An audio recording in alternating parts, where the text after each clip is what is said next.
Boom, boom, boom, baby, boom, boom, baby, boom, boom, boom. Hello, and welcome to this episode about Suburbia in the 1950s.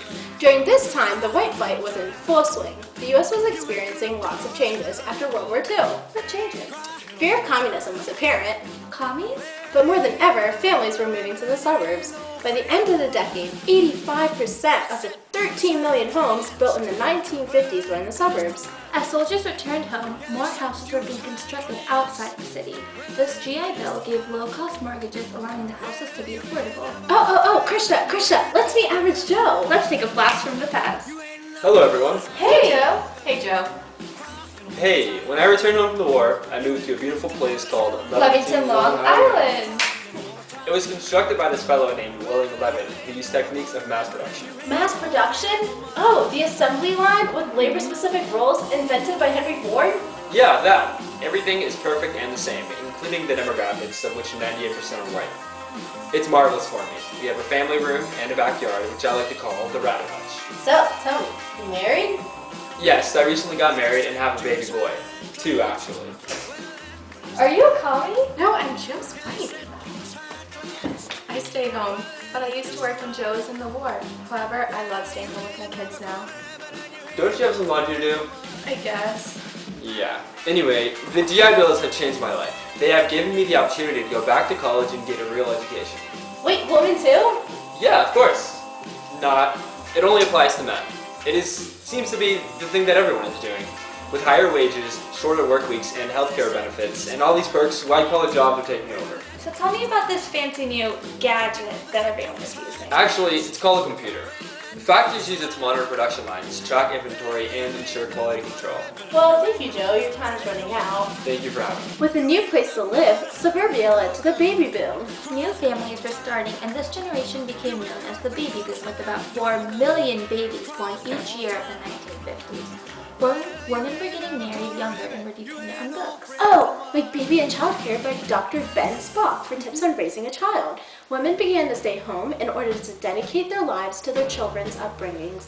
New schools sprang up all over the country to meet the needs of the massive amount of kids. Yeah, that's right.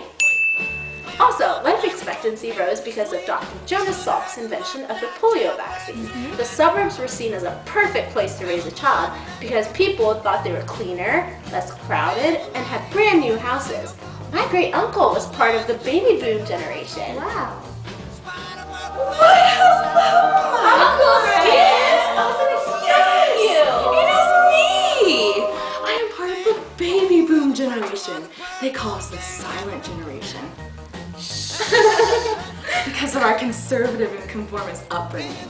I cannot believe how short the skirts have gotten, or how women can drive now. My mother was hardly allowed to leave the house unless she was with my dad. She got excited to go to market, and all the TV shows back then in the day showed middle-class families just like mine. Shows like I Love Lucy and the Honeymooners. My sister loved these shows, which highly influenced her because they embodied the feminine mystique, which confined women to only be a homemaker. The stars of these shows, Lucy and Alice, could never break free from the stereotype, no matter how crazy their schemes were. Thank you so much, crazy Uncle Skid. You've really opened my eyes. Welcome, everybody. Now, getting back to the show. Uncle Skid already touched on our next topic, mass media. And TV was an easy way for everyone to be exposed to the same thing. ABC, NBC, and CBS were the main networks that owned the TV channels. TV shows like Warner set African Americans and Latino characters in dramas and sitcoms. If they were included, they were given a role seen less than a middle-class white. Mass consumerism led to Americans owning new inventions like the microwave, toaster, Television, and vacuum. The economy rose as people started buying mass-produced goods which were advertised frequently on TVs. Here is an example of an ad shown to Americans during the 50s. Oh, hey! I didn't see you there. Don't you just hate scrubbing sweat, dirt, and red lipstick stains out of white t-shirts? Well, now you don't have to. I just love my Mega Wash 3000 X Pro.